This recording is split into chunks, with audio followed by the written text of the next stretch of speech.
नमस्ते मित्रों, कथा निधि चैनल पर आपका बहुत बहुत स्वागत है।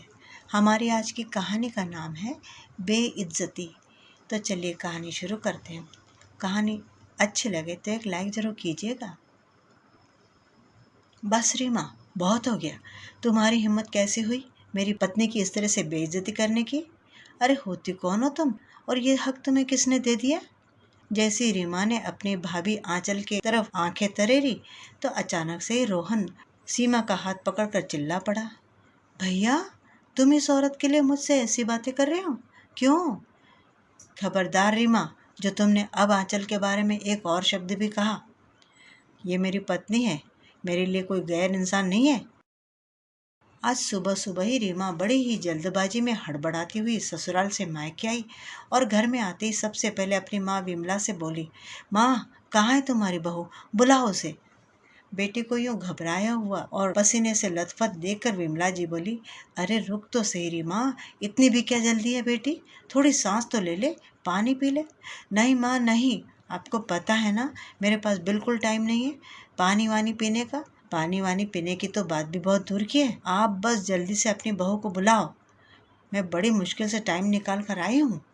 रीमा की जल्दबाजी देखकर विमला ने आंचल को आवाज दी, आंचल बहू, आजा तो इधर।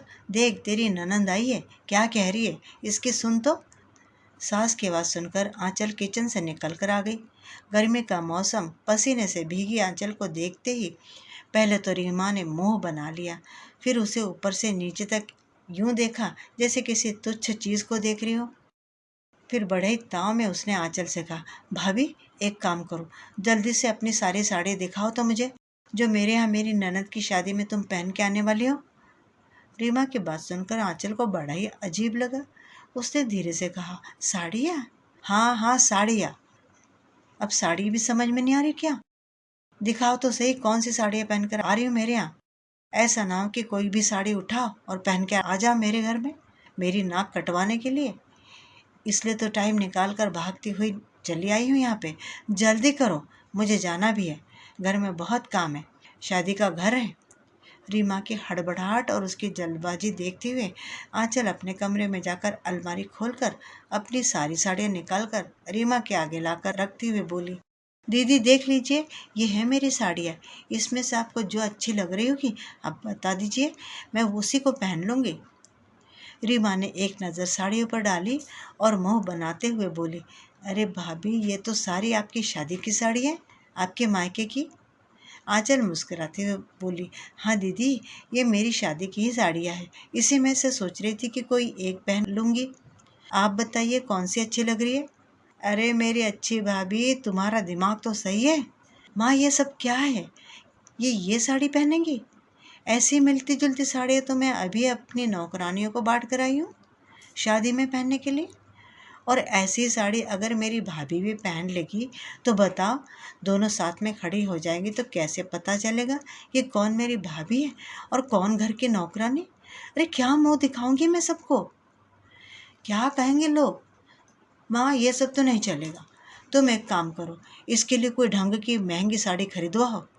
अरे मेरी भी कुछ इज्जत है वहाँ पर, मेरी नाक मत कटवाओ। रीमा की बात सुनकर आंचल हैरान रह गई। उसने एक नज़र अपनी साड़ियों पर डाली, एक से एक अच्छी साड़ियाँ थी। कितने प्यार से उसके मम्मी पापा ने उसके लिए ये साड़ियाँ खरीदी थी और महंगी भी थी। कोई भी साड़ी 3 से 4 हज़ार से कम की नहीं थी। फिर भी रीमा ने उन्हें तुच्छ कह दिया। फिलहाल बेचारी आंचल को अभी आए हुए मुश्किल से 10 महीने हुए थे इस घर में, और पहली बार वो रीमा के ससुराल जाएगी। रीमा के तेवर देखकर तो आंचल उससे हमेशा डरती रहती थी, इसलिए उसने कुछ भी बोलने की हिम्मत नहीं की। लेकिन विमला ने कहा, रीमा बेटी, साड़ियाँ तो ठीक ही है, लेकिन अगर तुम्हें पसंद नहीं आ रही तो एक काम करते हैं, तुम परेशान मत हो। इतनी जल्दी नई साड़ी तैयार करना तो मुश्किल है, लेकिन हाँ, बहू किराए की साड़ी पहन लेगी। तू चिंता मत कर, मैं कोई अच्छी सी महंगी साड़ी किराए पर उठा लूँगी एक दिन के लिए। अब तो तू खुश है ना? हाँ माँ, फिलहाल तो किराए की साड़ी से ही काम चलाना पड़ेगा, क्योंकि इनकी तो औकात है नहीं ऐसी साड़ियाँ खरीदने की। मायके वाले खरीद के नहीं दे सकते। ये दिया है खरीद के, ये साड़ियाँ, कहते हुए रीमा ने आंचल की 2-3 साड़ियां उठाई और उन्हें ऐसे ही हवा में उछालते हुए नीचे फेंक दिया। अब तक तो आंचल चुप थी, रीमा की किसी भी बात का कोई जवाब नहीं दे रही थी। लेकिन जैसे ही रीमा ने आंचल के मायके वालों की बेइज्जती करनी शुरू की और उसके मम्मी पापा के प्यार से खरीदी हुई साड़ी को नीचे फेंक दिया, तब उसका खून खौल उठा। गुस्से में रीमा को देखते हुए बोली, दीदी ये क्या कर दिया आपने? आपकी नज़रों में इन साड़ियों की कोई कीमत नहीं है, लेकिन ये मेरे मम्मी पापा ने मेरे लिए खूब प्यार से खरीदी हैं। आप इन्हें ऐसे कैसे नीचे फेंक दी? बस आंचल का मुंह खुलते ही रीमा हैरानी से आंचल को देखने लगी। माँ, इसे देखना तो सही, इसके मुंह में भी जुबान है, ये भी बोल रही है अब। विमला परेशान हो गई। क्या करे, बेटी को भी वह अच्छी तरह से जानती थी कि वह कितनी जिद्दी है और बहू की भी कोई गलती तो है नहीं, वह भी अपनी जगह बिल्कुल सही है।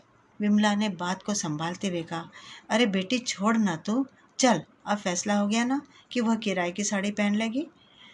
तू चल, चल कर कुछ खा पी ले। अरे नहीं माँ, ऐसे कैसे, देखा नहीं आपने इसके तेवर? अरे वो तो मैं आपके कहने पर इसे बुलाने के लिए तैयार हो गई, नहीं तो मैं तो इसे बुलाने वाली भी नहीं थी। शक्ल ना सूरत, ऊपर से सितारों से भरी साड़ियाँ पहनकर आ जाएगी महफिल जमाने। अरे मैं तो तुम्हारी इज्जत और अपने मायके की इज्जत बचाने की खातिर यहाँ पर आई थी कि चलकर देख लो कि महारानी कोई ढंग की साड़ी पहनकर आ जाए, लेकिन यहाँ तो महारानी के तेवर ही बदले हुए हैं। एक काम करो, रहने ही दो माँ, मैं पहले भी मना कर रही थी, आज भी बोल रही हूँ, मुझे बस मेरे भाई से मतलब है। मेरे भाई शादी में आ जाएंगे तो मेरी इज्जत वैसे ही बढ़ जाएगी, इन्हें तो रहने ही दो।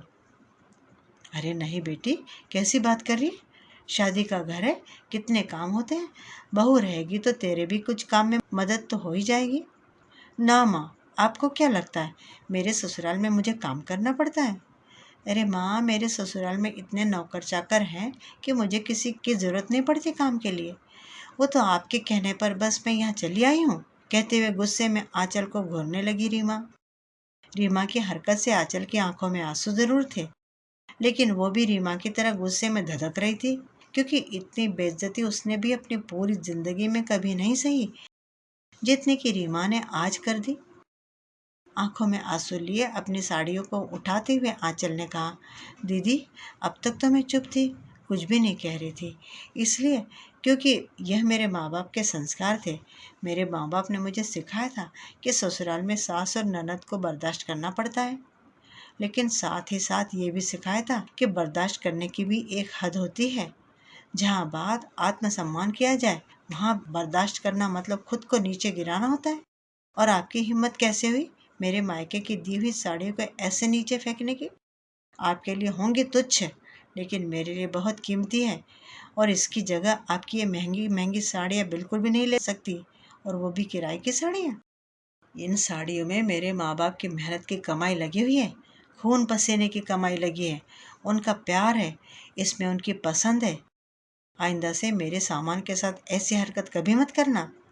बस आंचल के मुंह से इतना सुनते ही भला रीमा बर्दाश्त करती? गुस्से में वह बौखला पड़ी। वह तुरंत ही आंचल की ओर आंखें तरेरती हुई ये कहते हुए लपकी कि तुम्हारी इतनी हिम्मत कि तुम मुझे धमकी दोगी, मुझसे ऐसी बातें करोगी? अभी जानते नहीं हो तुम मुझे। कहती हुई जैसे ही रीमा ने आंचल को मारने के लिए हाथ उठाया, तभी अचानक से रोहन दोनों के बीच में दीवार बनकर खड़ा हो गया और रीमा का हाथ पकड़कर उसे जोर से डांटा। बस रीमा, बहुत हो गया, कब से खड़ा मैं तुम्हारी बदतमीजी देख रहा हूँ। ऐसी कैसी तुम्हारी हिम्मत हो गई मेरी पत्नी के ऊपर हाथ उठाने की? और तो और तुमने उसके कपड़े उठाकर फेंक दिए। आज रोहन का रुख भी बदला हुआ देखकर रीमा हैरान परेशान थी। भैया, ये आप क्या कह रहे हो? आप मुझे मुझे अपनी बहन को, इस लड़की के लिए ऐसी बात कर रहे हो? शुक्र मनाओ कि अभी तक बातें ही कर रहा हूँ, नहीं तो तमाचे के बदले थप्पड़ लगाता तुम्हें। और रही बात इस लड़की की, तो यह कोई ऐसी वैसी लड़की नहीं है, ये मेरी पत्नी है, इस घर की बहू है, और शादी के समय मैंने इसे वादा किया था कि इसकी इज्जत मान सम्मान की रक्षा करना मेरा कर्तव्य है, वो मैं करूँगा। लेकिन जिस घर में मेरी पत्नी की ही इज्जत ना हो, उसका ही मान सम्मान ना हो, उस घर में मेरी पत्नी तो क्या, मैं भी पूरी जिंदगी में कभी कदम नहीं रखने वाला। तुम्हें क्या लगता है कि तुम आंचल को जलील करके चली जाओगी? उसकी बेइज्जती करके चली जाओगी तो मैं तुम्हारी इज्जत बढ़ाने के लिए तुम्हारे ससुराल आऊँगा, तुम्हारे ऊपर पैसे लुटाऊँगा। तुम्हारी ये सबसे बड़ी भूल है, भूल जाओ इस सपने को। जैसा करोगी वैसा ही पाओगी। कहते हुए रोहन आंचल का हाथ पकड़कर उसे लेकर अपने कमरे में चला गया। आंचल पति के पीछे पीछे आंखों में आंसू ले रोए जा रही थी। अब उसे रीमा की बातों का बुरा नहीं लग रहा था, क्योंकि अब उसका साथ देने वाला उसका पति उसके साथ खड़ा था और इधर रीमा चुपचाप से वापस अपने ससुराल चली गई। अगले दिन शादी थी। रीमा बार बार दरवाजे की ओर देख रही थी, लेकिन न रोहन आया और न ही आंचल आई और न ही विमला जी ही आई। विमला जी ने रोहन को बेटे के यहाँ जाने के लिए जोर भी नहीं दिया, क्योंकि विमला जी को कहीं न कहीं पता था कि रीमा को उसी की भाषा में जवाब देना जरूरी था। मित्रों, अभी आपने सुनी कहानी बेइज्जती।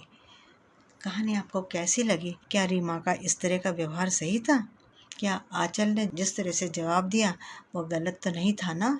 अपनी राय कमेंट बॉक्स में ज़रूर लिखिएगा और चैनल पे नए हैं तो चैनल को सब्सक्राइब भी ज़रूर कर लीजिएगा। कहानी सुनने के लिए बहुत बहुत धन्यवाद।